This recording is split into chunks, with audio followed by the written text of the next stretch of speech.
Oya bakaraba kondos koria baba. Oria bakandros kobrikin de gloria baba. Makandros kobrikan baba bakandros. Okim baba bakandros kobrikan baba. Ita kabra bakandros. Baba karaba kondos kobrikan baba. Rabakandros. Oh, modus koria kabra bakandros kobrikan baba.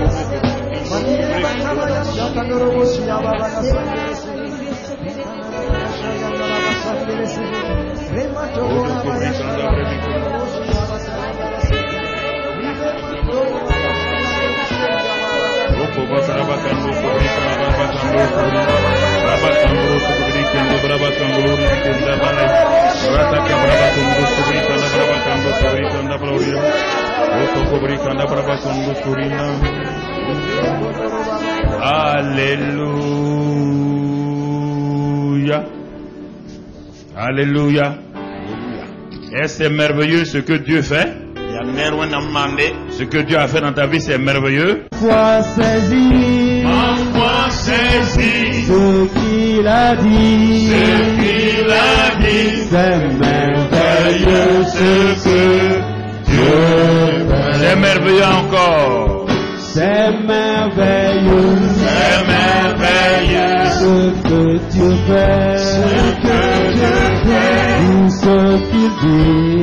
ce qu'il dit, il le fait. Et ma foi saisit, ce qu'il a dit, c'est merveilleux ce que Dieu fait. Oh excellent, Oh excellent, la grâce de Dieu, source de vie, et de salut, en foi saisie, ce qui fait grâce, oh excellent, la grâce de Dieu. c'est glorieux. C'est glorieux, l'amour de Dieu, son précieux livre, dit ce qu'il fait, ma foi saisit, ce qu'il me donne, c'est merveilleux l'amour de Dieu. C'est merveilleux. C'est merveilleux, ce que Dieu fait,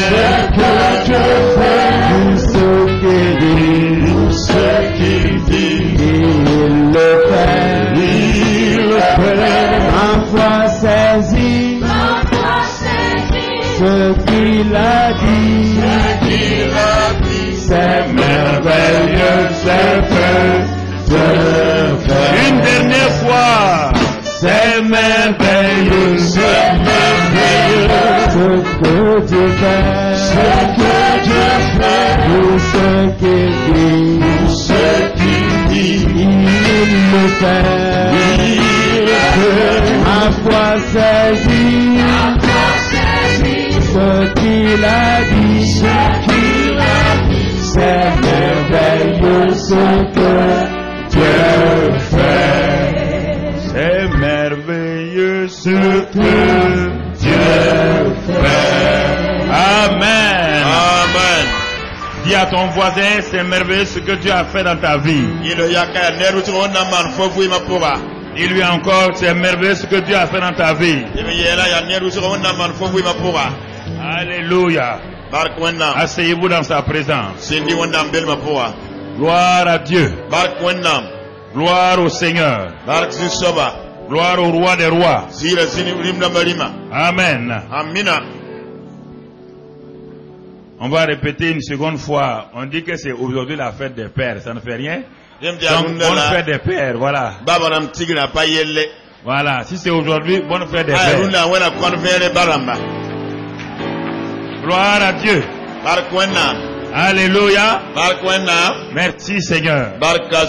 Alors nous saluons tous ceux qui sont en contact avec nous à travers le continent africain. Nous bénissons les bien-aimés frères et sœurs et tous ceux qui sont au Burkina Faso, qui sont actuellement en communion avec nous pendant ce culte donc dominical. Nous sommes simplement dans la joie de continuer ensemble, de bénir le Seigneur ensemble. Et vous savez que la semaine prochaine, c'est les 3 ans de Impact TV. Et donc le chiffre 3 avec Dieu, il est dit que quand on met le figuier, la 3e année, les fruits appartiennent au Seigneur. Les prémices appartiennent au Seigneur. C'est pourquoi pendant la semaine prochaine, Impact TV sûrement a un programme. Et au fur et à mesure que les jours vont s'écouler, vous le saurez vous-même. Et vous pourrez les suivre au fur et à mesure que Impact TV va dévoiler donc son programme spécial pour la semaine prochaine. Nous rendons grâce pour tout ce que Dieu a fait dans nos vies. Et simplement, nous voulons dire merci à Dieu pour cette année de percée surnaturelle. Cette année de percée surnaturelle, dans beaucoup de domaines, quand on dit percée, ça veut dire que nous prenons tout ce qu'il faut pour agir avec Dieu.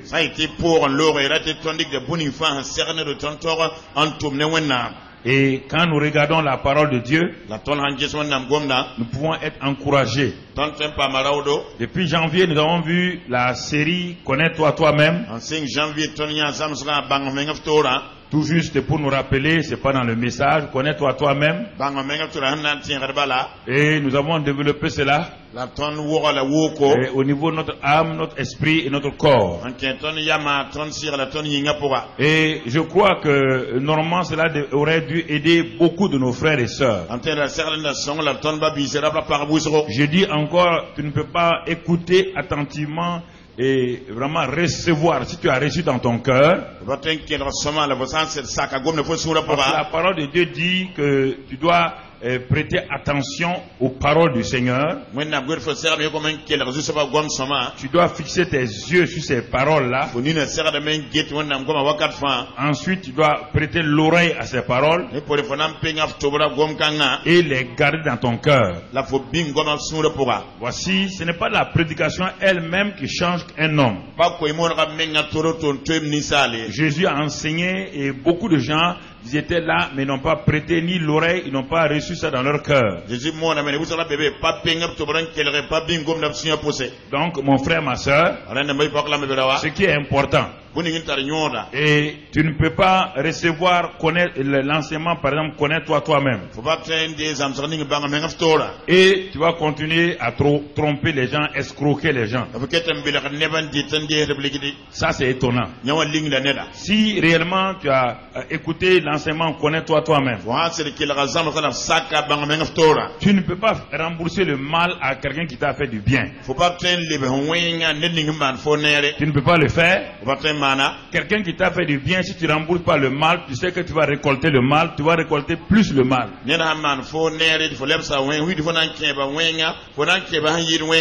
Quand connais-toi toi-même. Et si vous êtes mari et femme, vous êtes ici et vous avez entendu ces paroles-là. Et vous continuez, vous voulez aller divorcer, ça veut dire que tu n'as rien écouté, vous n'avez rien écouté de la parole connais-toi toi-même.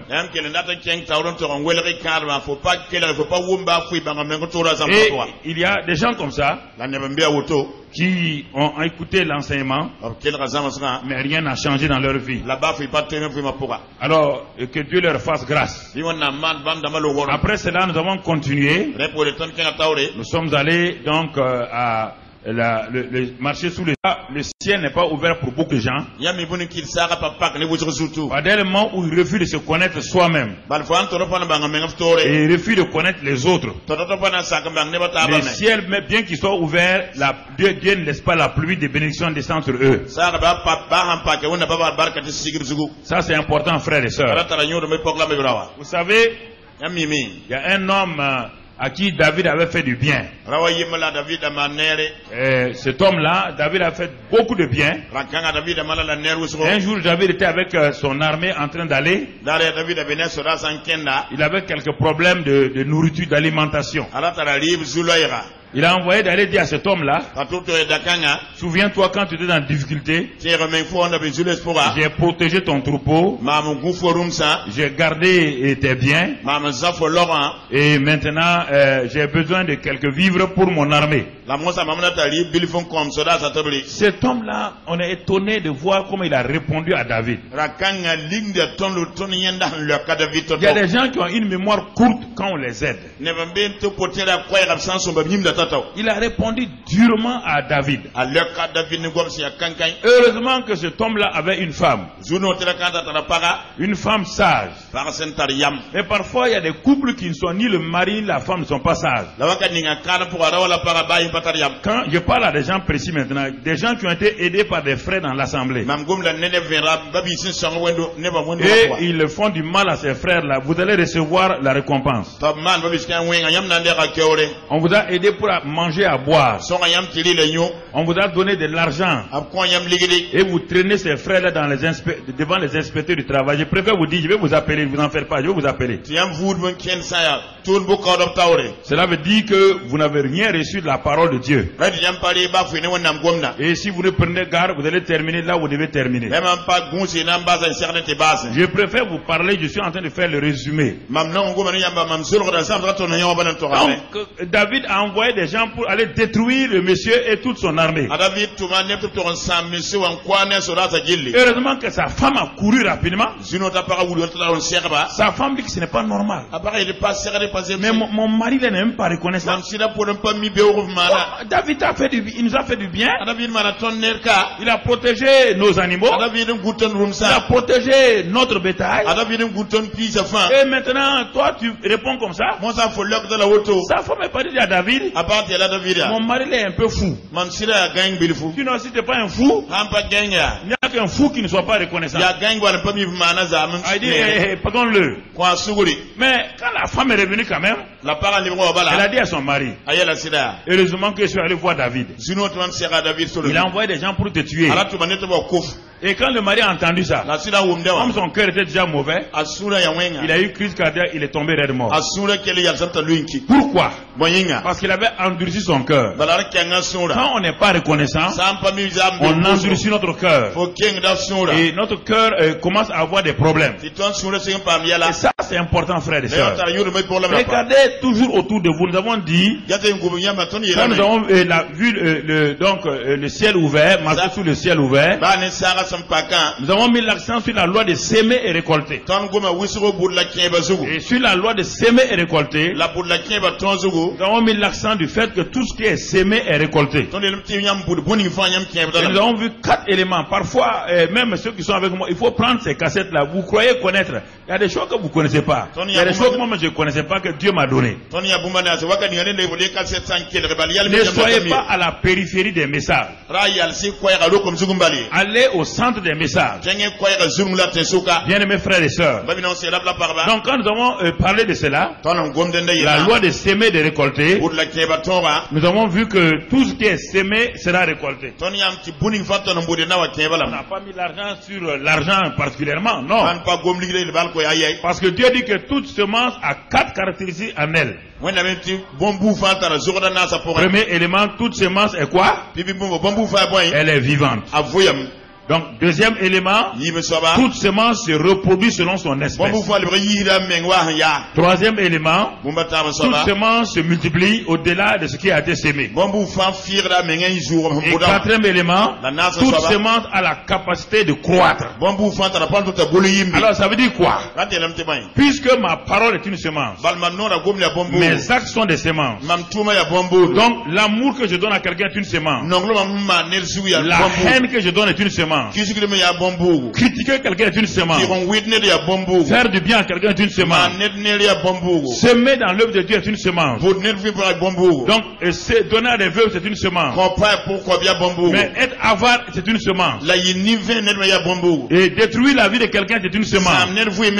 Et on me dit, la semence que j'ai semée, je vais la récolter. Un grain 30, un grain 60, un grain 100. Alors que je veux ou pas, on a vu avant ce message-là, on a vu la croissance surnaturelle de la semence. On a vu que quand le semeur a semé, qu'il dorme ou qu'il veille, la semence fait quoi? La semence pousse. Nous avons vu cela.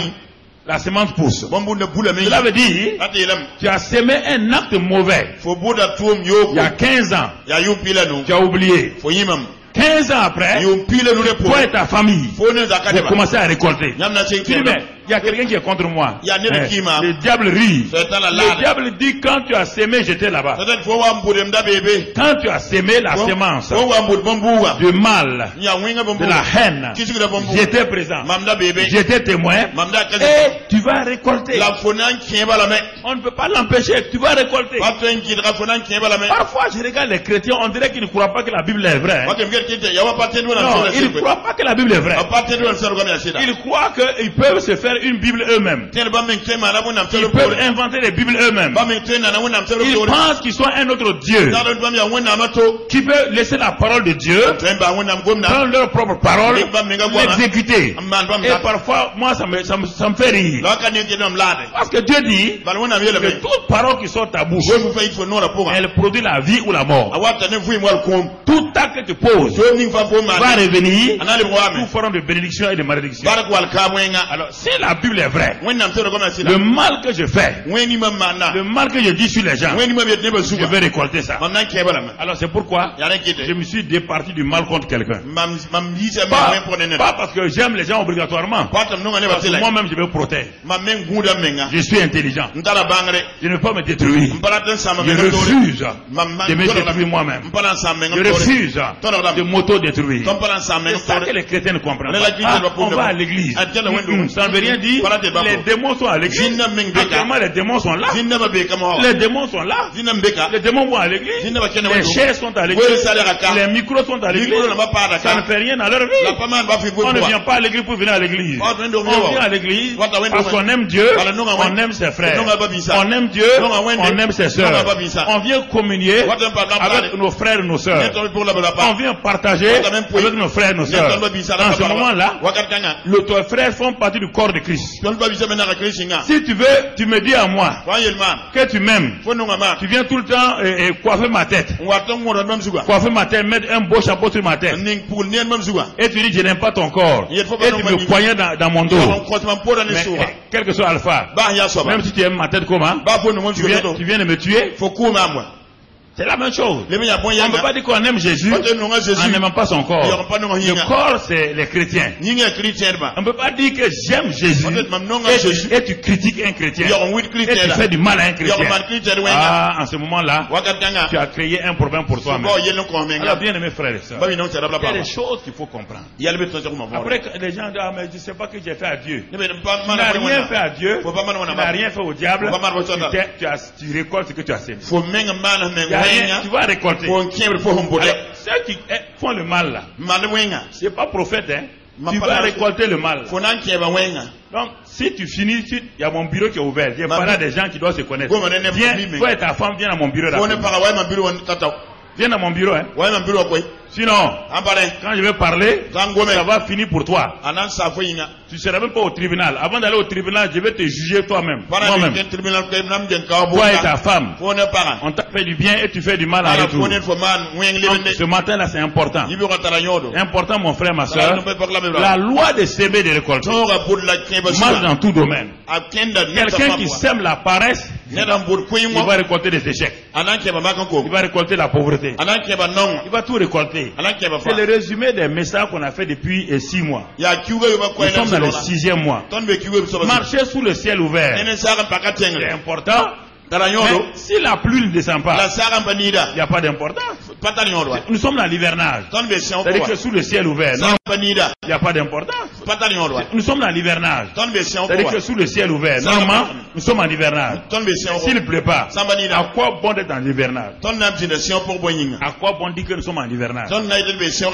S'il ne pleut pas. À quoi bon de dire que je marche sous le ciel ouvert si tu n'as pas la pluie de la bénédiction? Ça te sert à quoi? À rien. C'est pourquoi, frères et sœurs, soyons sérieux avec Dieu.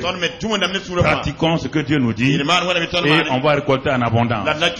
Donc on a mis fin le mercredi passé à la série La loi de s'aimer et de récolter, mais qu'on va continuer à introduire pour la suite. La nouvelle série commence ce matin. Nous allons prendre cette série là jusqu'à Cisco et tu vas comprendre autre chose, mon frère.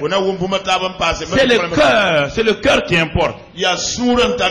Quand le cœur est là, tu vas comprendre beaucoup de choses. Dans la nouvelle série dont le titre est Comment prendre possession de son héritage en Christ.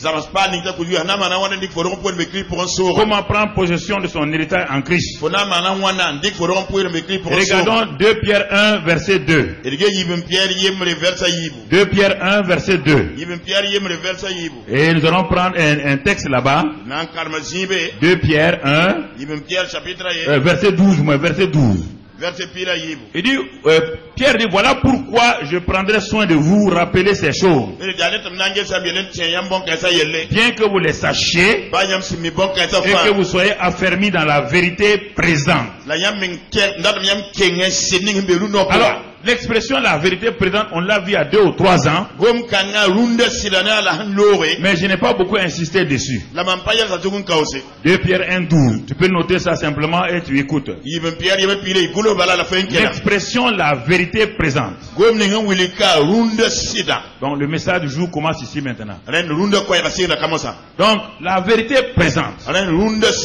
La vérité présente n'a pas pour contraire le mensonge. C'est la vérité qui a pour contraire le mensonge. Mais dès qu'on ajoute autre mot, on dit la vérité présente. La vérité d'aujourd'hui.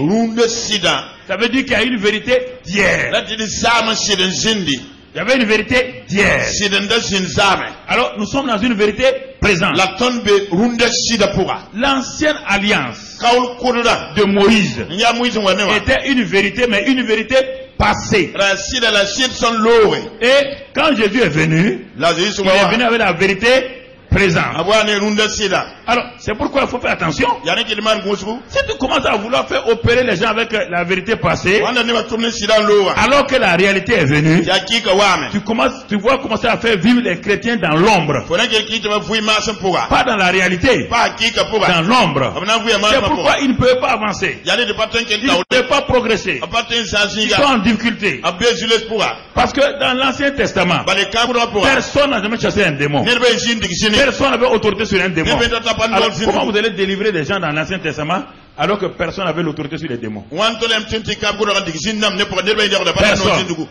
Aucun. Tous les prophètes. Aucun n'a jamais chassé un démon. Ils étaient tous maltraités par les démons.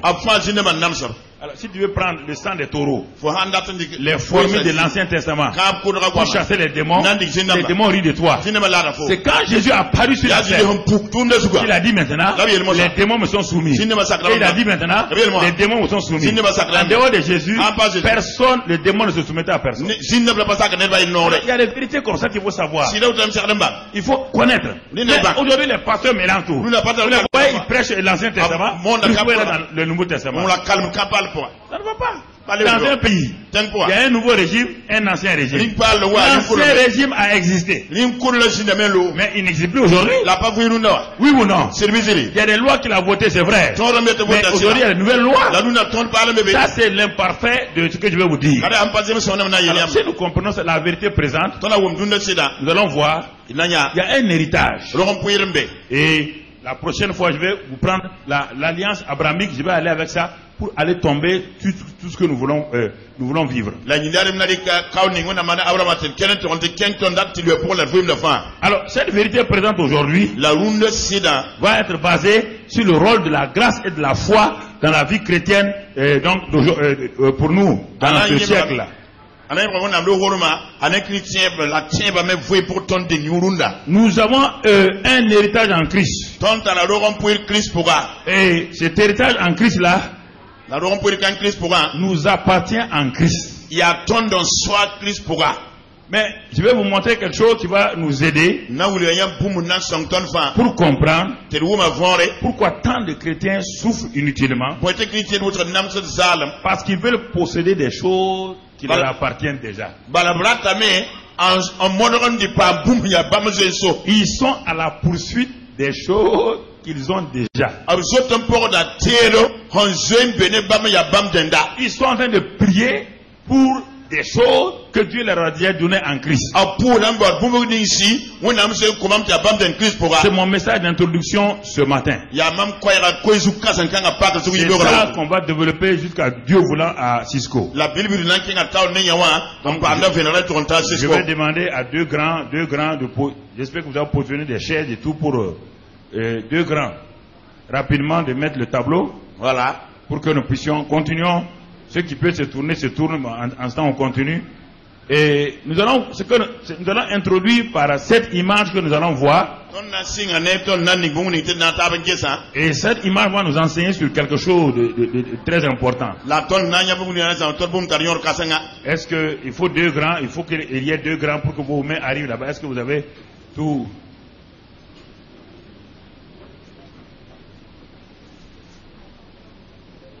Voilà donc. Non.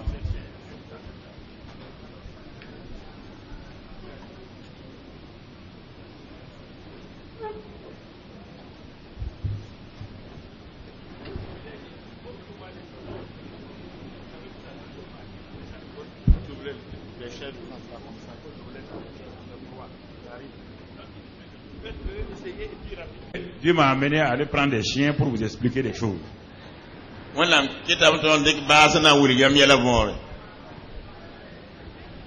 Si les chiens peuvent être une bonne leçon, donc vraiment, toi qui es homme, tu devais être mieux qu'un chien. Bon,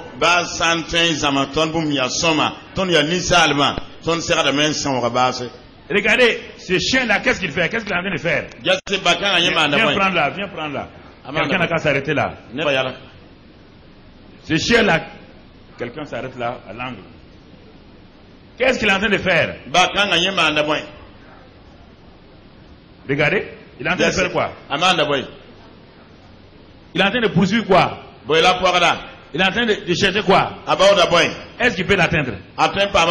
Il va passer son temps à faire quoi? Hein?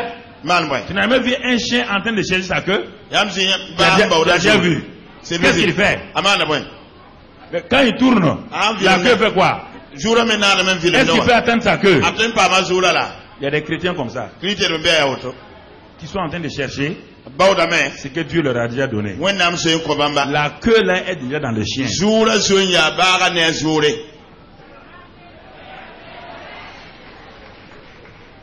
La queue est déjà dans le chien. Mais lui, il croit que c'est quelque chose qu'il faut avoir. Il ne sait pas que la queue là lui appartient. Et comme lui, il bouge sa queue comme ça, il trouve ça bizarre. Alors qu'est-ce qu'il fait? Il veut cette chose qui bouge derrière lui là. Alors il est en train de courir. Mais Dieu a dit que nous devons tout en Christ. Vous courez derrière quoi? C'est pas vous courez. Plus vous courez, c'est que vous avez la cour avec vous. Vous allez le trouver où? Qui va vous le donner? Chacun a sa queue, non? Est-ce qu'on peut prendre la queue d'un chien et mettre à un autre chien? Chacun est béni déjà en Christ. Il est dit que nous sommes bénis de toute bénédiction. Les chiens là, c'est un chien agité. Il y a beaucoup de chrétiens agités. Ils sont agités par leurs soucis, par les difficultés, par les problèmes. Et ils sont à la recherche de ce que Dieu leur a déjà donné. Ouais, à force de rechercher là. Regardez comment il est devenu. Il est surchauffé à bloc. Surchauffé à bloc. Tant d'efforts. Et n'ayant pas pu obtenir sa queue, ce chien-là, il s'en va se reposer. Regardez. Quand il s'est reposé, il y a couleur entre les deux. Maintenant au repos, tout change en lui. Tout change. Ça c'est la couleur du repos. Là c'est un chien agité. Tout est en ébullition en lui. Et vous voyez, il y a des taches noires, il y a tout. Ici, c'est un chien au repos. C'est-à-dire qu'il ne cherche plus quoi que ce soit. Il se repose simplement. Et la plupart du temps, quand c'est comme ça, il est assis au pied de son maître. Quand son maître est assis, il vient se reposer. Il va attendre maintenant des ordres que le maître va lui donner. Ici, c'est un chien qui est en train dans la cour, qui est en train de... Et quand tu regardes, tu ris, tu dis, mais qu'est-ce qu'il veut le chien là? Après d'avoir fini, il vient se coucher au pied du maître. Quand le chrétien a fini de faire tous les tours de Ouara, chez tous ceux qui prient, il est découragé. Alors il vient se coucher au pied du maître Jésus. Et il commence à rentrer dans le repos. Vous voyez, tout son être rentre dans le repos. Il est au pied du maître. Il n'est plus dans le combat. Ce qu'ils appellent le combat spirituel. C'est ça comme ça. Ça vous met en ébullition. Votre couleur change.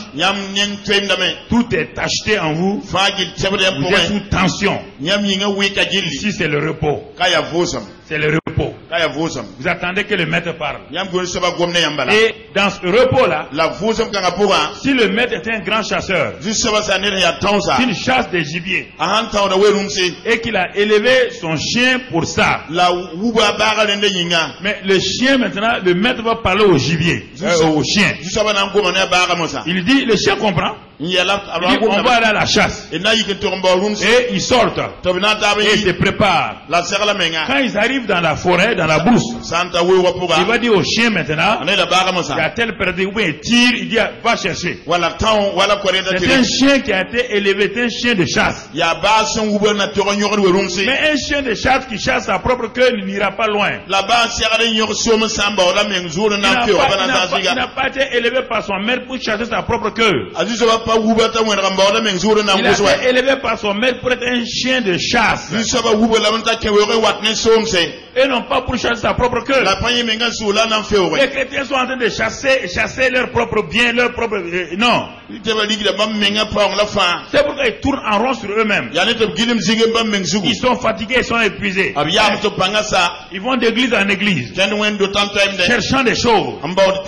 Ça ne marche pas. Le maître dit, il l'appelle. Si c'est faux, si vous avez un bon chien à la maison, vous allez voir, c'est comme ça. Quand vous l'appelez, quand il est fatigué, il vient se coucher. Il se colle à vos pieds. Il est couché à vos pieds. Il est au repos. Quand il est au repos, maintenant, vous sortez avec lui pour aller à la chasse. En ce moment-là, quand il était au repos là, vous lui avez parlé vous l'avez parlé, vous l'avez cajolé. Allons maintenant à la chasse. Comme il a été entraîné dans ça, il comprend le langage que vous utilisez, il le sait. Maintenant, la parole que vous lui avez donnée va l'empêcher de chasser sa propre queue. Et ici, maintenant, il prend sa forme de chasse, de chien de chasse. Il va comme devenir invisible à l'ennemi. Il est assis maintenant, il attend votre ordre. Parce que là, il a fini le repos. Là, il est prêt à avancer. À aller pour prendre ce que le maître aura tué. Il n'a pas besoin d'inventer des chèvres et des perdrix. Parce que les perdrix sont en haut. Le maître a tiré sur les perdrix. La perdrix existe. Le maître dit simplement au chien d'aller. Le chien s'en va et 2 minutes après, il vient avec la perdrix dans sa bouche. Ou bien, le maître, le chasseur tire en l'air. Ça c'est pour lever le gibier. Dès que le gibier apparaît, le maître dit va. En ce moment, le chien sait pourquoi il doit aller. Il s'en va sur les lièvres là. Il s'en va sur les animaux sauvages. Et il les prend. Et il les amène à son maître. Voici les 3 éléments que nous allons voir pendant les mois qui viennent là. Il faut que tu arrêtes ça dans ta vie. Que tu développes ça dans ta vie. La communion avec le maître. Savoir écouter la voix du maître. C'est pourquoi quand nous étions enfants, il y avait les tourne-disques qui avaient apparu. Les tourne-disques avaient apparu. Et c'était des disques. Et on a mis ça à la voix de son maître. Il y a un chien qui est couché. Et la voix de son maître, son histoire là, c'est en Angleterre. Il y a un grand chantre anglais qui chantait. Quand il chantait, il amenait tout le temps son chien avec lui. Quand il s'entraînait, son chien était à ses pieds. Il chantait. Un jour, le maître est mort. Quand le maître est mort, le chien était comme malade. Il était comme malade. Les gens ne savent pas quoi faire avec le chien. Et c'est en ce moment-là que les phonographes sont sortis. Et le premier qui a fait ça, et ils ont pu capter la voix de son maître là. Ils ont mis sur les disques. Un jour, quand ils ont mis le premier disque là, dès qu'ils ont mis le premier disque, le chien était couché là-bas, il était malade. Dès que le phono l'a joué, et que la voix de son maître a fait quoi? Qu'est-ce que le chien a fait? Il a sauté. Il a sauté. Il est venu vers le phonographe là. Il est venu se coucher là-bas. Et c'est pourquoi, dans notre jeunesse là, qui a déjà vu ça? Voilà. C'est l'histoire de la voix de son maître comme ça. Le chien était couché. C'est-à-dire qu'il essayait de mettre sa tête dans le truc là. Parce qu'il entend la voix de son maître. Il est en train de chercher son maître. Est-ce que vous comprenez? C'est la même chose. Un chrétien laissé à lui-même, croyant qu'il a été sauvé pour avoir des bénédictions, sera un chrétien agité. Tout le temps en train de prier. Il ne sait pas qu'il est déjà guéri. Il ne sait pas qu'il est déjà béni. Il est en train de chercher la guérison. Il est en train de chercher la bénédiction. Non, il est déjà guéri. Il est déjà béni. Il est déjà délivré. Il est déjà prospère.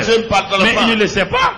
Pour le savoir, il faut cette attitude-là. Cette attitude-là de communion. Cette attitude pour écouter la voix du maître. Et le repos vient dans votre cœur. Le repos vient. La voix de maître vous dit non. J'ai tout préparé. Même en allant à la chasse là. Il y a un chien de chasse qui dépend de moi. C'est ce que je vais tirer là que tu vas aller prendre. C'est ce que je vais soulever comme lièvre là que je vais t'envoyer aller prendre. Donc, reste à mes pieds simplement. Écoute-moi. Allons ensemble. Et à ce moment-là, le chien va vers son maître. Il devient efficace. Et il produit du résultat. Alors, c'est ça que nous voulons démarrer aujourd'hui. Comment prendre possession de notre héritage en Christ. C'est pourquoi nous devons rapidement voir la grâce. Parce qu'on a dit c'est la grâce et la foi. Ce sont les deux là qui vont nous permettre d'aller de l'avant. Vous savez, pour comprendre la grâce, Jean 1,17, on ne va pas le lire. Jean 1,17 dit que la loi est venue par Moïse. Mais la grâce et la vérité sont venues par qui? Par Jésus-Christ. Car la loi a été donnée par Moïse, la grâce et la vérité sont venues par Jésus-Christ. Bon, la grâce est une chose qui vient de Dieu lui-même.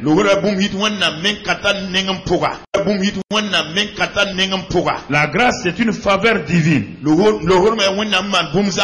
qui dépend de Dieu et non pas de quelqu'un. Donc c'est pourquoi n'utilisez pas le mot grâce là au hasard. Parce que souvent vous ne le comprenez pas, vous l'utilisez au hasard. À contre-temps. Ça ne marche pas. Donc la grâce c'est une faveur divine. La grâce est initiée par Dieu lui-même. C'est un acte de souveraineté. Dieu a décidé de sauver les hommes par grâce, par sa souveraineté, selon le conseil de sa volonté. Personne ne l'a obligé. Personne ne l'a forcé. C'est par son acte de souveraineté qu'on appelle le conseil de sa volonté qu'il a décidé d'envoyer son fils mourir pour nous, pour que nous soyons sauvés. Alors nous devons comprendre bien la grâce. La grâce n'a rien à voir avec ton mérite. La grâce ne regarde pas tes œuvres. La grâce ne tient pas compte de tout ce que tu as fait. Parce que tu étais déjà mort. Qu'est-ce qu'un mort peut produire pour plaire à Dieu? N'oublie pas cela, mon frère. Nous tous nous sommes morts. Alors qu'est-ce qu'un mort peut produire? Donc, il a fallu d'abord que la grâce vienne, que nous recevons la grâce, que nous devenons vivants, avant que Dieu ne commence à prendre en compte ce qu'on fait. Aucun mort ne peut donner rien à Dieu. Et c'est ça que l'église moderne ne comprend pas. L'église croit que parce que frères et sœurs, il suffit de faire n'importe, ce n'est pas vrai. L'église croit qu'il s'agit d'organiser un programme d'adoration, de louange. Ça plaît à Dieu. Dieu n'a pas dit à l'église de faire des programmes de louange et des choses. Non, il faut aller selon la Bible. N'inventez pas des programmes qui vont vous plaire mais qui ne plaisent pas à Dieu. Il faut avoir le courage de faire les programmes de Dieu. L'église primitive. Commençons là-bas. D'abord, ils sont restés 10 jours en train de prier. Personne n'a, les 120, aucun n'a manqué. Ils ont prié pendant 10 jours, 120 personnes. Quand le Saint-Esprit est venu, il y a eu les 3000 qui ont été convertis. Là, il est dit que donc chaque jour, les chrétiens se réunissaient dans les maisons. Ils priaient ensemble. Ils partageaient ensemble. Ils adoraient ensemble. Donc regardons comment l'église a commencé. Ils adoraient Dieu ensemble.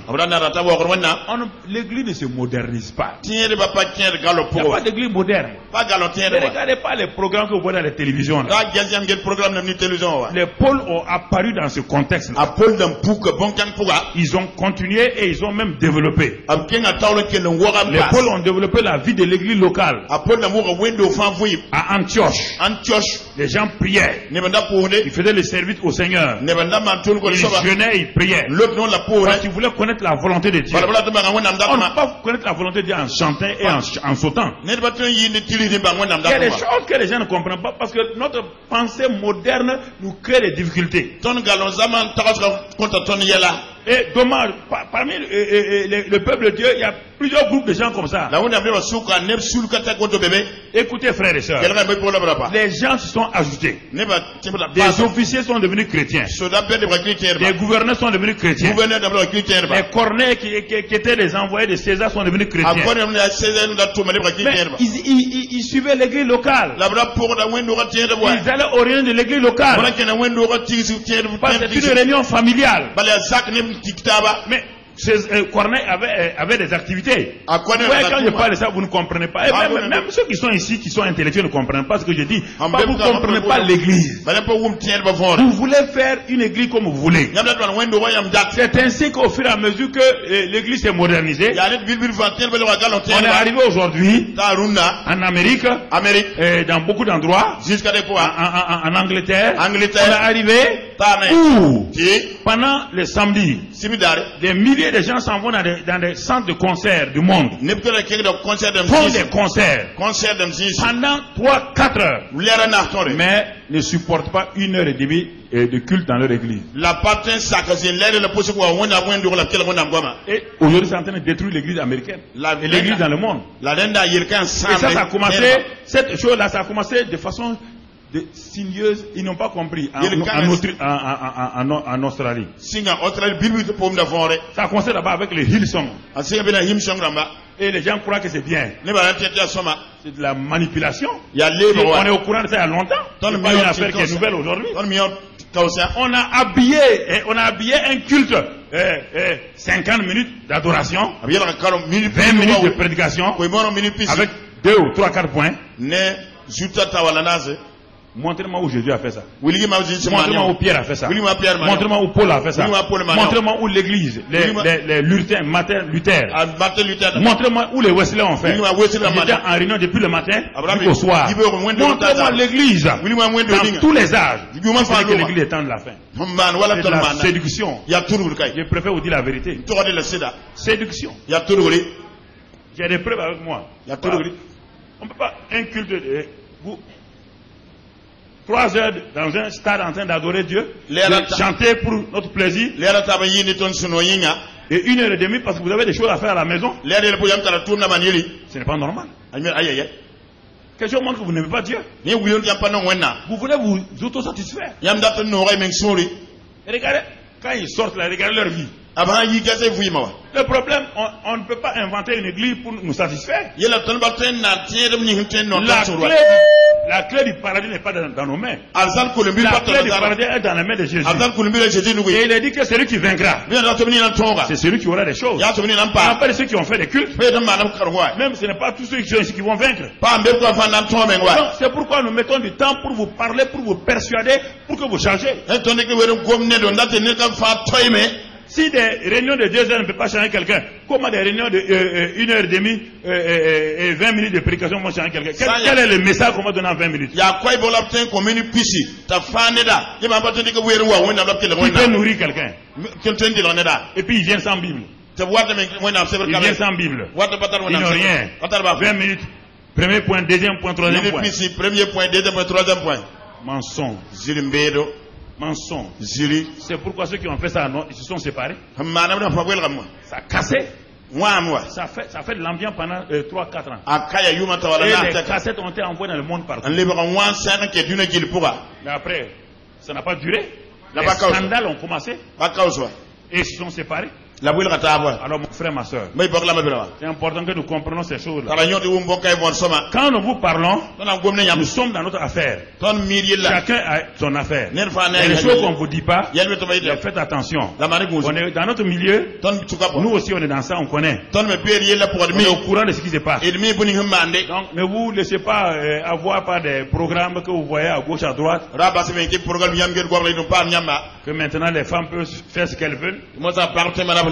Parce que là-bas, dans tel endroit où il y a beaucoup de miracles, les femmes s'habillent comme elles veulent. Est-ce qu'on a dit que c'est les miracles qui est la garantie que quelqu'un a la volonté de Dieu?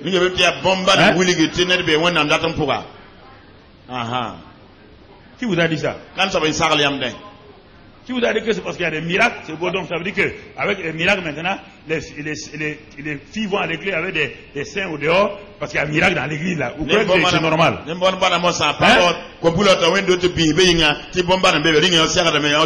Avec des collants qui montrent leur corps. Vous croyez que c'est normal? Vous flattez, hein? Dieu ne se modernise pas. La Bible dit qu'il est quoi? Il n'y a aucun homme de. Dans sa parole, il y a quoi? Jésus-Christ est toujours le même. Ok. À bon entendeur. Donc, faites attention là. Faites attention. En voulant moderniser l'église, la grâce, c'est la souveraineté de Dieu. Mais une souveraineté qui vous donne la capacité. Dans Tite 2, verset 11. Il est dit que la grâce est la source de salut pour tous les hommes. Elle a été manifestée. Cette grâce a été manifestée. Alors elle a été manifestée pour tous les hommes. C'est là le problème. C'est-à-dire que chez Dieu, tout le monde est sauvé. Oui ou non? La grâce, Dieu a donné la grâce pour qui? Pour toutes les sources de salut. Oui ou non? Source de salut. Donc, chez Dieu, tout le monde aux yeux de Dieu est sauvé. Mais dans la réalité, tout le monde est sauvé. Quand Dieu donne une chose, il va attendre de vous quelque chose. On va le voir tout à l'heure. On est en train de parler de ce que Dieu fait. Mais en face de Dieu, il y a un homme. Dieu fait des choses pour les hommes. Dieu attend que cet homme-là réagisse. C'est ça le secret de la grâce et de la foi. Il n'y a pas que la grâce seulement. Parce que la grâce et la foi, ça ressemble à deux éléments très importants dans la chimie. C'est le chlore et le sodium. C'est deux poisons terribles. Quand tu prends le chlore tout seul, ça te tue. Le sodium tout seul, ça te tue. Mais quand on mélange les deux, ça devient chlorure de sodium, ce qu'on appelle le sel. Et sans le sel, maintenant tu as des problèmes. Donc la grâce, c'est le chlore. La foi, c'est le sodium.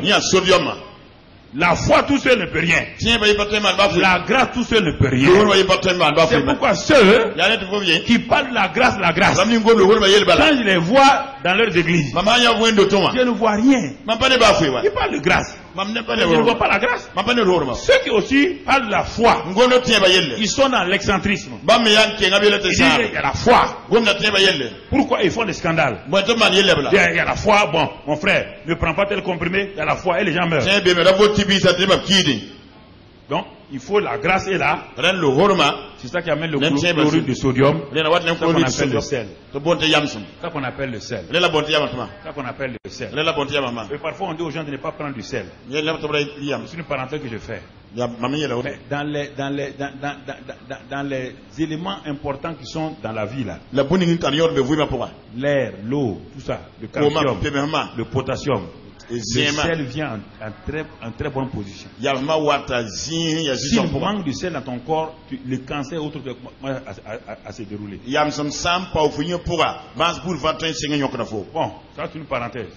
Les scientifiques ne veulent pas dire des choses aux gens. Parce que les laboratoires donnent l'argent et autre chose. Donc voilà le vrai problème. Les gens meurent chaque année. Parce que les médecins refusent de révéler des vérités. Voilà le vrai problème. Par peur des laboratoires.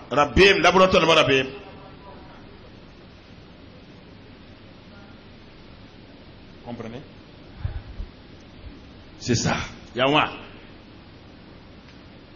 Chlorure de sodium, le sel. Chlorure de sodium, yamsam. La grâce. Le horma. Toute seule. C'est un problème. Ya yelle. La foi. Toute seule, c'est un problème. Mais leur combinaison donne une formule importante. Le chlorure de sodium. Le sel. Pourquoi Dieu a dit ça? Dieu dit que nous sommes le sel de la terre. Écoutez, tout ce que Dieu dit naturellement a un sens spirituel. Si Dieu dit que c'est le sel là, écoutez, si Dieu parle du sel, il dit que le sel assaisonne. Mais si le sel perd sa saveur, on le jette. Les scientifiques devaient réfléchir. Donc si le sel naturellement a une importance comme ça, et le sel assaisonne, elle purifie.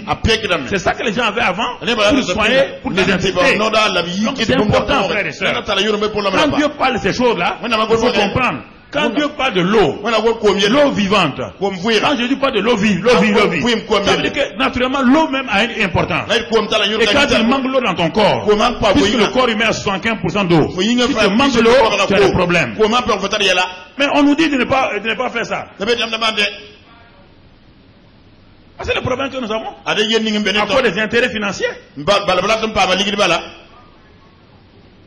C'est ça. C'est le même message. L'église refuse. Les deux, bon, je ne parle pas, je ne suis pas en train de critiquer, hein, je vous parle de choses que vous devez comprendre. L'église refuse d'appliquer les vérités de la grâce et de la foi. Regardons. La grâce est venue par Jésus. C'est vrai. Mais regardons, frères et sœurs, regardons la combinaison dans Ephésiens 2:8. Ephésiens 2:8. Regardons la combinaison dans Ephésiens 2:8. Et nous allons comprendre quelque chose. Ephésiens 2:8. Car c'est par la grâce que vous êtes sauvés. Point final. C'est écrit point. C'est écrit, c'est quoi? Virgule. C'est par la grâce que vous êtes sauvés. Virgule. Ça veut dire que ce n'est pas fini. Oui ou non? C'est par la grâce que vous êtes sauvés. Il dit, par le moyen de la foi. Dieu a envoyé la grâce. C'est sa souveraineté. C'est celui, ça vient de lui. Et on vous dit ici, cela ne vient pas de vous, c'est le don de Dieu. Donc le salut est un don de Dieu. Maintenant, Dieu a donné ce salut. Qu'est-ce qu'il attend? La foi. Ah oui? Il n'y a que la foi qui prend possession de ce que Dieu a donné. Il n'y a pas un autre moyen. C'est pourquoi il dit que sans la foi, rien ne peut lui être. Rien. Il n'a pas dit sans la sainteté. Hein. Chaque chose a son temps. Quand il s'agit de l'argent, il a dit mettez-moi au défi. Et vous verrez. Ça c'est l'argent. Quand il s'agit d'avoir les choses, Dieu dit sans la foi, il est impossible de mettre agréable. Il dit le juste marche par là, vit par là.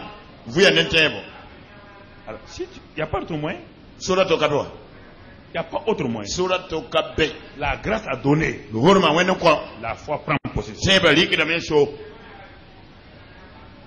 Sans la foi, il est impossible de plaire à Dieu. Dans la Bible, il y a beaucoup de choses comme cela.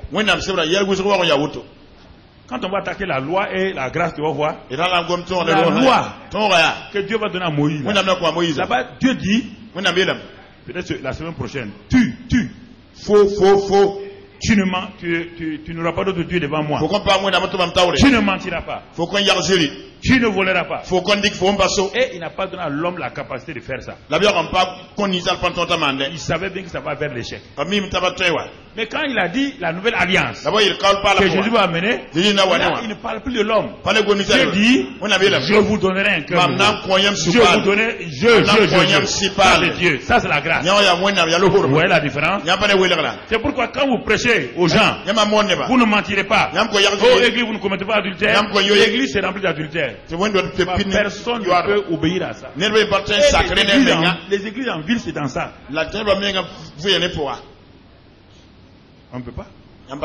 Dès que tu dis à quelqu'un, ne fais pas, c'est ça qu'il va. Parce que tu ne lui donnes pas la capacité.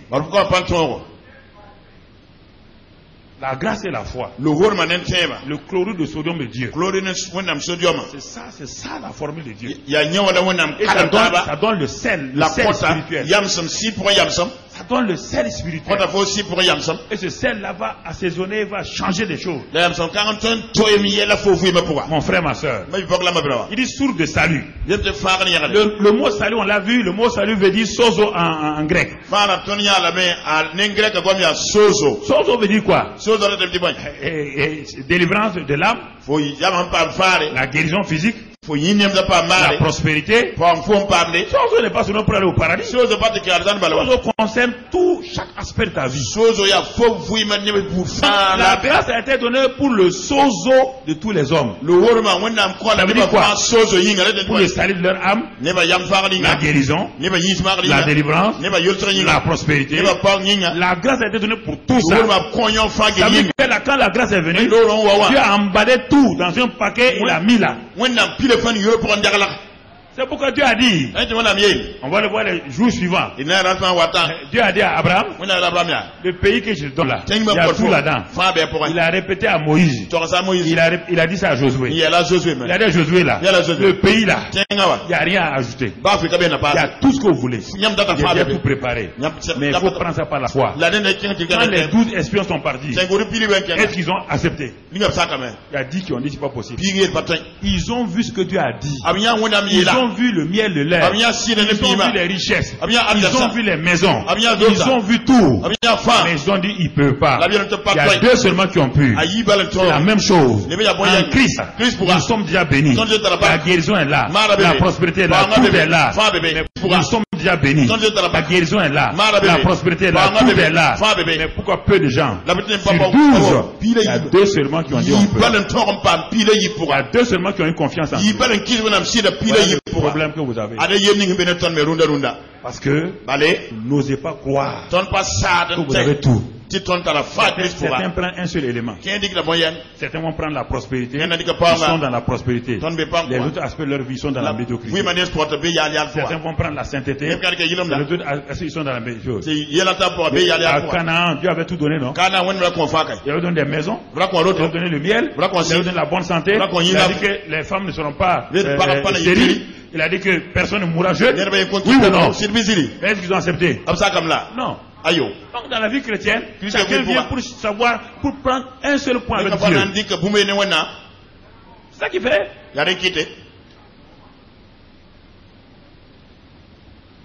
Certains, c'est quand les guérisons. Quand ils prient pour les malades, les gens sont guéris. Mais ils ne peuvent pas eux-mêmes prendre possession de leur victoire. Le péché les domine. C'est pas la victoire.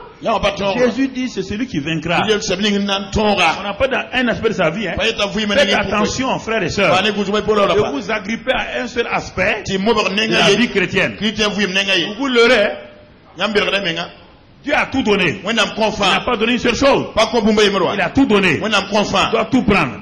Si ta foi te permet de prospérer, tu dois utiliser la même foi là pour la sainteté. Il n'y a pas 2 fois. Il n'y a pas une foi pour la prospérité et une foi pour la sainteté.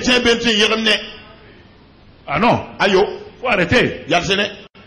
La même foi qui te donne la richesse est la même foi qui te dit que tu peux être saint. Mais la richesse te plaît, la sainteté ne te plaît pas. Ta chair aime la souillure. Voici le vrai problème. Ta chair aime la souillure.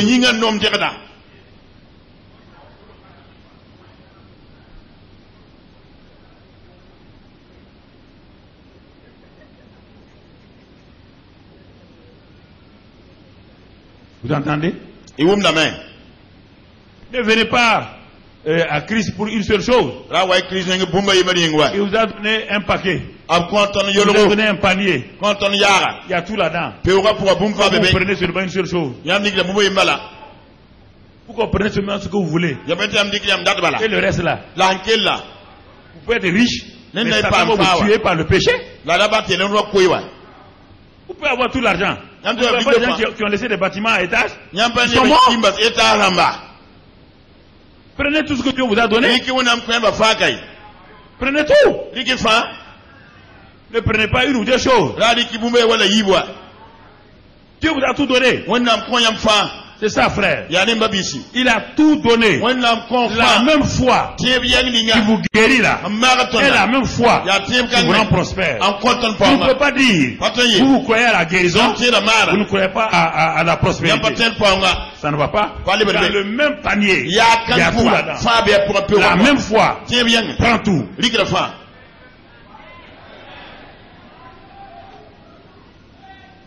Comment prendre possession de notre héritage? Comment rentrer en possession? Comment il va nous donner? Il a déjà donné. La grâce a donné. C'est pourquoi nous avons des problèmes. Ces derniers temps-là, je me suis assis, mais pourquoi il y a tant de frères et de sœurs qui meurent? Non, moi je me pose des questions.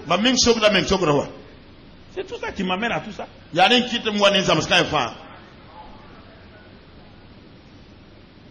Il m'a dit, mais moi j'ai pourvu à tout déjà. Moi j'ai tout pourvu. Mon fils est mort, il a pris vos maladies.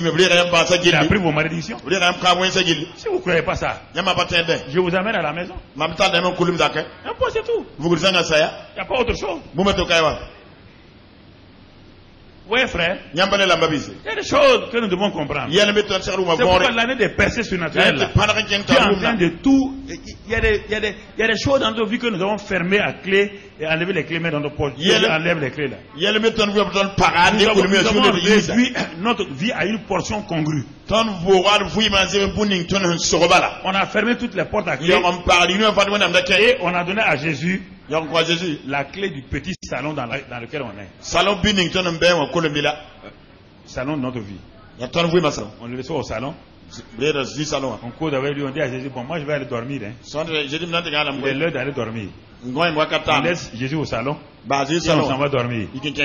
On ne l'amène pas là-bas. Il y a des choses dans la salle à dormir là, que Jésus ne doit pas voir. Jésus ne te parle pas, il s'assoit et dit, ok, va dormir. Le jour viendra, tu vas vouloir que je rentre là-bas, là. Je ne vais pas rentrer. Faites attention. Il ne va pas rentrer. Vous allez l'appeler, il ne va pas rentrer. Il ne va pas rentrer. Hein. Tous les jours, c'est le salon. Tout lui appartient. Toute ta vie lui appartient. Tu donnes seulement le salon. Les autres clés, tu les gardes avec toi. Tu ne veux pas qu'il s'intéresse à chaque aspect de ta vie. Comment veux-tu réussir? On a beau dire percée surnaturelle, on a beau dire miracle, rien ne se passe. Parce que du salon là, tu ne peux pas avoir des miracles. On n'engrosse pas sa femme au salon. Pour avoir un enfant dans la salle à coucher. C'est là-bas que les grandes choses se font. Tu comprends? Si Jésus ne peut pas rentrer dans ta salle à coucher, il n'y aura pas de miracle. Tu n'as qu'à dire percée surnaturelle. Tu n'as qu'à dire ce que tu as heureux. Rien ne se passera. Alors, frères et sœurs, soyons dans la vérité. Est-ce que nous avons donné nos vies? Tu as donné ta vie à Jésus. Tu as donné quoi? Tu as donné la véranda? Quand je parle de salon, certains lui ont donné une véranda. Véranda. Hein? Je suis là 25 ans. Et alors? 25 ans, ça fait quoi? Quelqu'un vient aujourd'hui, il est avant toi. Parce qu'il ouvre son cœur à Jésus. Alors, vous voyez là? Comment prendre possession? Notre héritage. Frère, c'est important. Par le moyen de la foi. Christ a déjà fait une pleine provision pour nous. Il a dit, je suis venu pour vous donner la vie abondante. Écoutez, il ne peut pas mentir. Il vous prévient et il nous a prévenu. Satan Écoutez, le même verset dit, Satan, écoutez-le. Satan est venu pour détruire, égorger et tuer. Jésus te prévient. Satan est venu pour ça. Il a une provision de ça. Pour détruire les gens, pour égorger. Il te dit, mais moi, je suis venu pour que vous ayez la vie abondante. Écoutez, non. Pas lever les bras.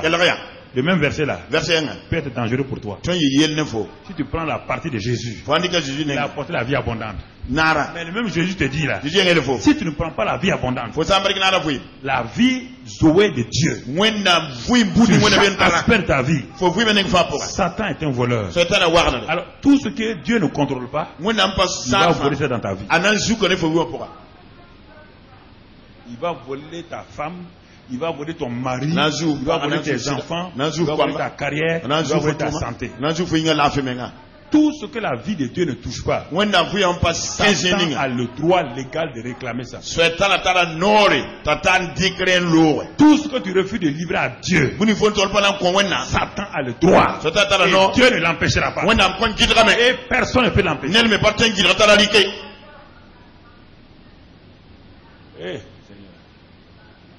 Ah oui. Personne ne peut l'empêcher. Il a accès à ça. Et il s'intéresse. Tu as un seul point de victoire, il s'intéresse. De toute manière. Sur 9 points d'héritage, il a 2 points d'héritage. Nous, on a 8 avec nous. Donc, laissez-le vivre comme il veut. Laissez-le se séduire en croyant qu'il est béni. Laissez-le. C'est plus dangereux que quelqu'un même qui est ignorant.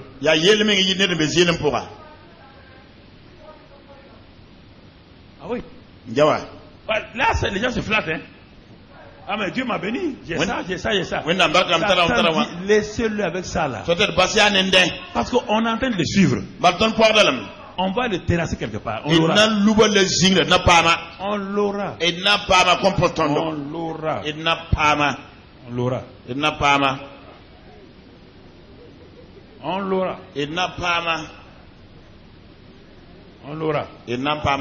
C'est important qu'on comprenne. Et vous voyez, il a eu David. Il a eu Moïse. Il a eu tous ces gens-là. Ce pas des petits, hein. Il y a un aspect de leur vie qu'ils n'ont pas donné.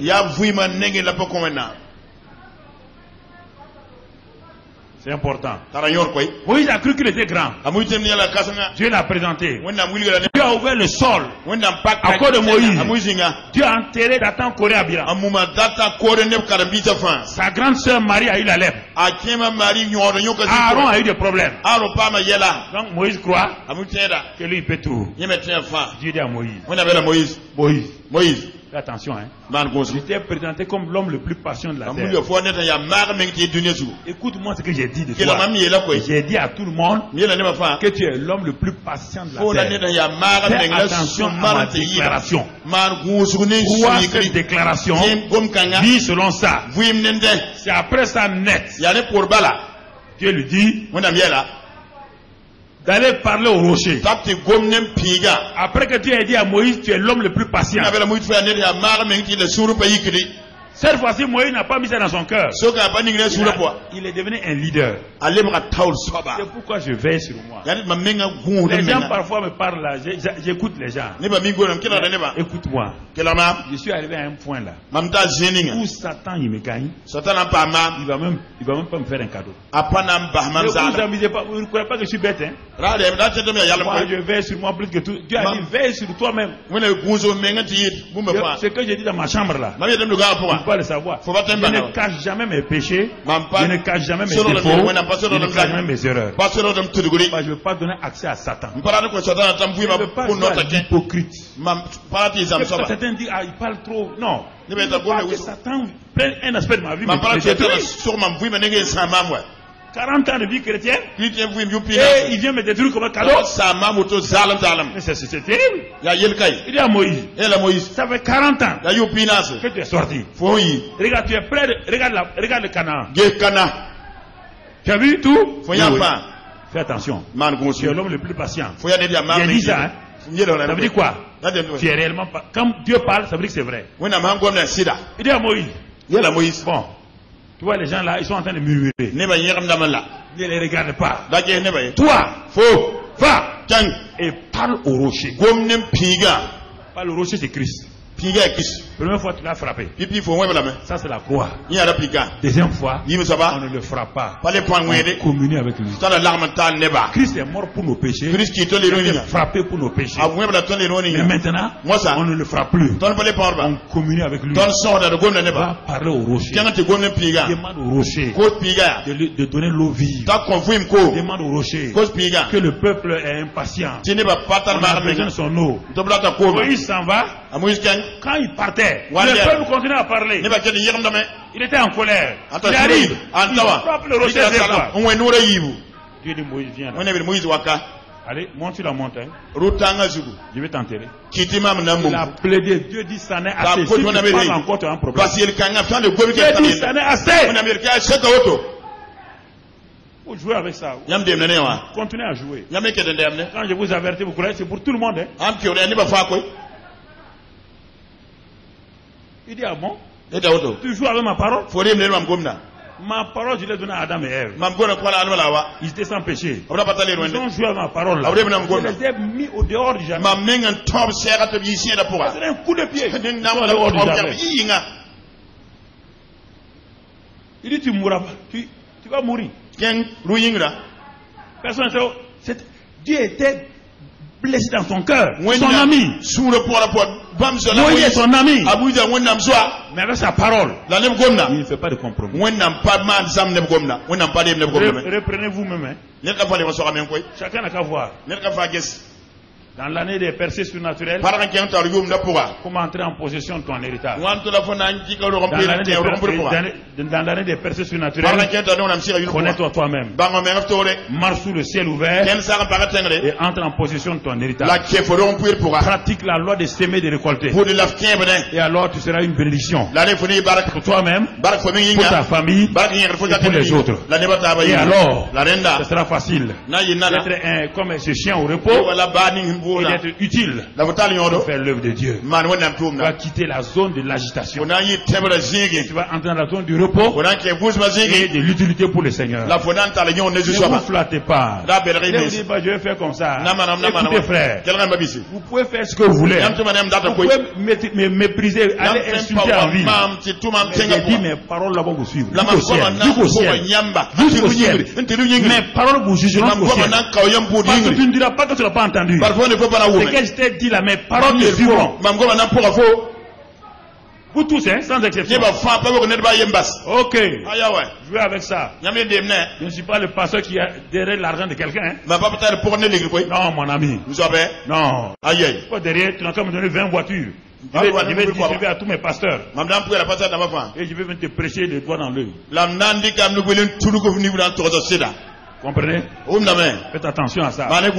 C'est pour votre vie que je parle. C'est pour votre vie. Je ne suis pas là pour vous tromper. Ça ne sert à rien, mon ami. Je vais te tromper pour faire quoi? Ça va me donner quoi?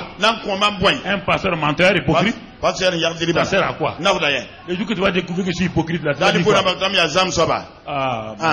donc, la grâce et la foi sont les deux éléments importants. Et nous avons tout ça.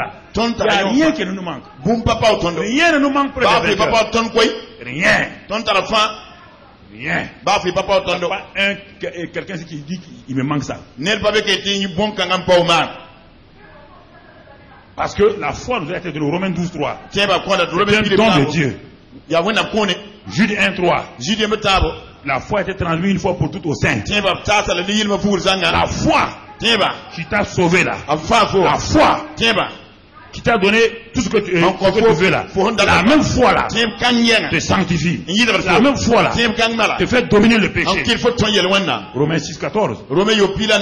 Que si nous vivons dans la grâce, le péché n'a pas de pouvoir sur nous. Non, ne racontez pas d'histoire. Hein. Ne racontons pas d'histoire. Comment entrer en possession de ton héritage. Ça c'est important. Mon frère, ma soeur.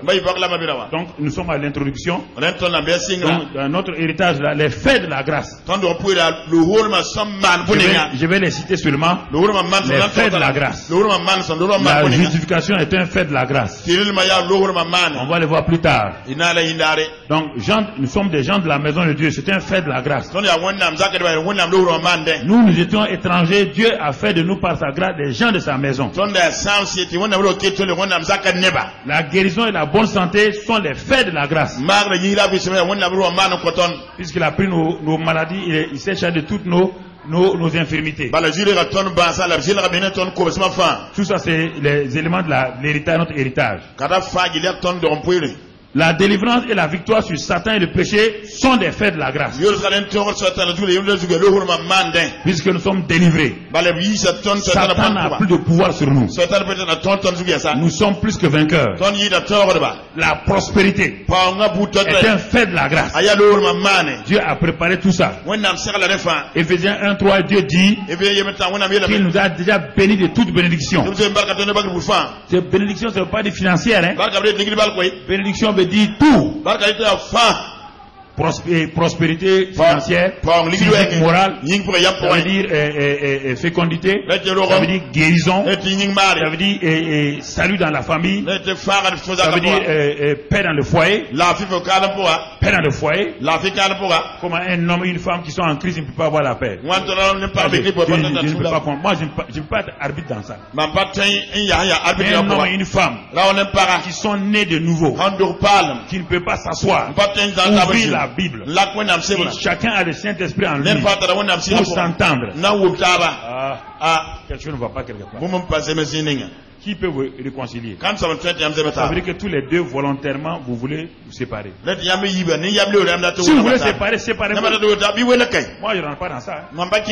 Vous connaissez la Bible. Vous savez bien que la Bible dit que chaque mari doit aimer sa femme et que la femme doit se soumettre.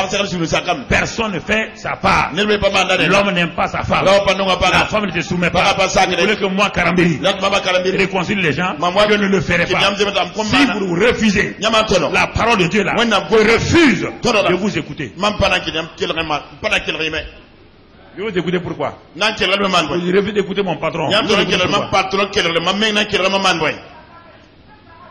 Vous voulez aller tromper les gens que Dieu a dit. Dieu a dit quoi? Dieu a dit quoi? Dieu a dit Marie, faites quoi? Dis. Aimez vos femmes. Tu aimes ta femme. Non, amen. Je n'ai pas de parler anglais, français. Je l'aime.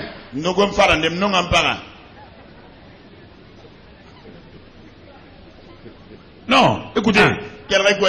On perd du temps avec les gens. On perd de l'énergie inutile. Énergie inutile. Vous perdre du temps à un pasteur qui est occupé déjà. Deux gros gaillards. Hein? Vous voulez que le pasteur vienne s'asseoir pour dire ma fille, il faut faire doucement. Mon fils, il faut faire doucement. Le Saint-Esprit de gloire est en vous. La parole de Dieu dans votre main. Vous ne voulez pas obéir. Moi, un petit, je fais quoi? Soyez sérieux avec Dieu. Hein? Dans ma tête là, je ne peux même pas penser qu'un jour je peux me séparer de ma femme. Même déjà quand elle veut aller en mission, là c'est problème. Même elle veut aller demandez-lui, même hier, depuis hier elle négocie, je dis tu pars pas. Même c'est séparé aller en mission 10 jours là, c'est problème. Non, mais vous voulez que je la laisse partir? Je vais faire quoi? Non. Donc, c'est une réponse officielle.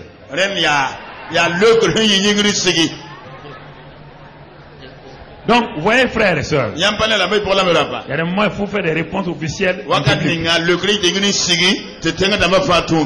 Donc, mon frère, ma sœur, la foi, maintenant, face à la grâce, il y a la foi. Il dit que sans la foi, il est impossible d'être agréable à Dieu. Acte 26. Acte 26. Dis ça avec moi. Oh Seigneur, tu as fait tellement pour nous. Acte 26. Paul dit que lui, il a été choisi par Dieu. Il a été choisi par Dieu, verset 18, afin. Voilà ce que Dieu lui a dit. Tu as été choisi afin que tu leur ouvres les yeux pour qu'ils passent des ténèbres à la lumière et de la puissance de Satan à Dieu, pour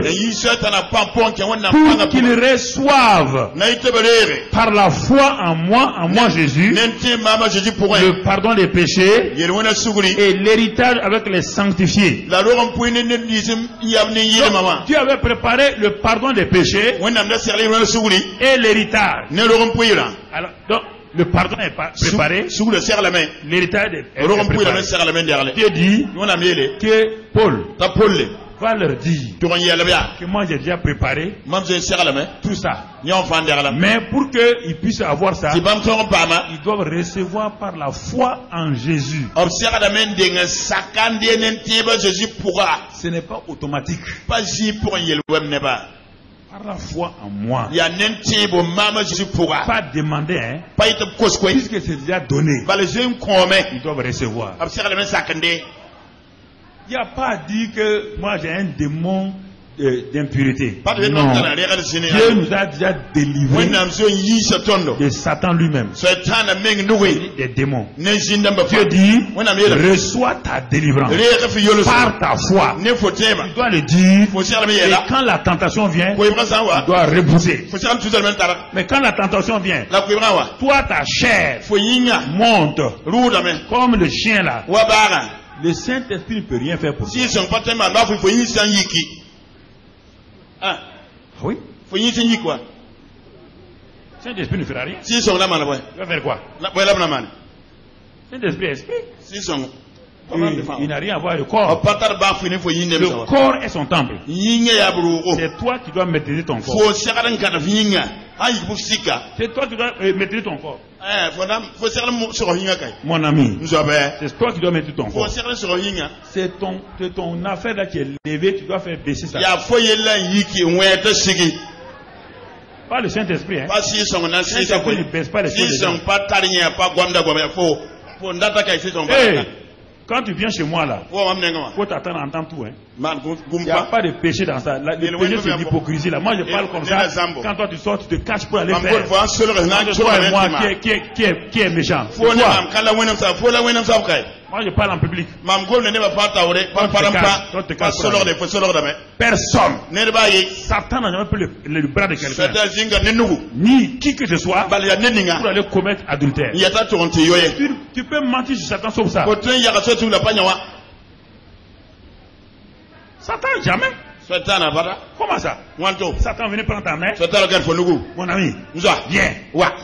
Viens, tu vas aller commettre adultère. Est-ce que Satan connaît sexe? Satan a un sexe. Il n'a pas de sexe. Comment il connaît la sexualité? C'est ici, dans ta tête. Tu as déjà décidé que tu vas commettre adultère. Et si ton corps maintenant chauffe, comme le chien là, ton corps la chauffe, Satan reste derrière. Quand il te voit te lever, il dit bon. Ce que lui va faire là, il dit va chez Geneba. La maison de Geneba est la plus proche. C'est à Venemtenga.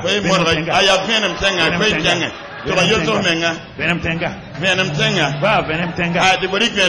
Quand tu arrives là, dis voilà Geneba qui est à la porte. Pas la Geneba. Satan ne fait rien. Non. Il peut rien. Satan ne peut pas toucher un chrétien. Si te touche, tu es 1000 volts. Il va brûler sa main. Écoute, celui qui est en toi, là, c'est qui? Le Saint-Esprit. Satan va te toucher. Si c'est faux, sors. Va trouver les fils de haute tension. Va toucher les fils de haute tension. Il y a fil et fil. Il y a tôle et tôle. Tôle, c'est pas tôle. Il y a homme et homme. Le chrétien est un homme de 1000 volts. Les démons s'arrêtent loin pour parler, ils n'osent pas te toucher. S'ils te touchent, ils sont brûlés au nom de Jésus. Makatrabaka. Otokobrita kabaskinda. Ne vous dévalorisez pas. Vous êtes des hommes importants. Vous êtes des puissances. La puissance divine est en vous. La gloire divine est en vous. L'amour de Dieu est en vous. Vous ne pouvez pas échouer. Vous n'êtes pas programmé pour échouer. Le succès vous appartient. La prospérité vous appartient. La victoire vous appartient. La délivrance vous appartient. La gloire vous appartient. Quand il a prouvé à tout cela, il vous l'a donné en Jésus-Christ. Il l'a donné en Jésus-Christ. Il dit prenez possession, prenez possession. Lève-toi pour prendre possession. Lève-toi pour prendre possession. Tout ce que tu penses que tu te manques, dis-le maintenant. Je prends possession de ça, de ça, de ça, de ça. Tout a été déjà donné. Tout a été déjà donné. Prends possession de ta guérison. Prends possession de ton enfant. Prends possession de ta prospérité. Prends possession de ta délivrance. Jésus a tout pourvu. Par la foi en lui. Et tu as la foi, tu as la foi. Exprime-le par ta bouche. Dis-le par ta bouche. Je prends position. Toi qui nous suis à la télévision, à la maison, dis que tu prends possession. Dieu t'a déjà béni. Il t'a tout donné. Prends possession, prends possession, prends possession. Dis à Satan, arrière de moi. Tu m'as trompé jusqu'à présent, arrière de moi. Car Christ m'a déjà béni. Christ m'a déjà affranchi. Christ m'a déjà guéri. Christ m'a déjà délivré. Je suis béni, guéri, délivré. Béni, guéri, délivré. Satan arrière de moi. Satan arrière de moi. Je te résiste au nom de Jésus. J'ai la plénitude. J'ai la foi. Je marche dans cette foi-là. Merci Seigneur. Merci Seigneur. Merci Seigneur. Merci Seigneur. Merci Seigneur. Merci Seigneur. Quel est pour vous n'embarque? Parle en langue, parle en langue.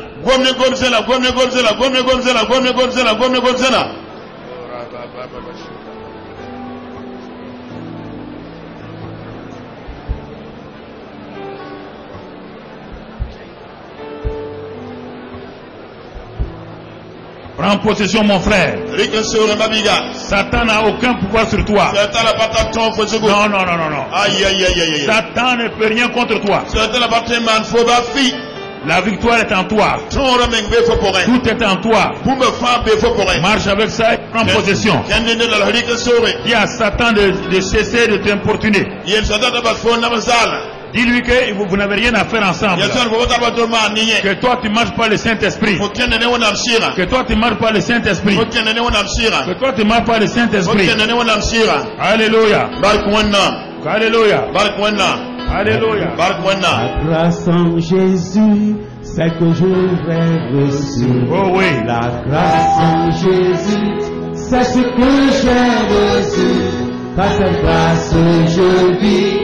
Par cette grâce je marche, par cette grâce je fais toutes choses. La grâce en Jésus, c'est ce que j'ai reçu. La grâce en Jésus, c'est ce que j'ai reçu.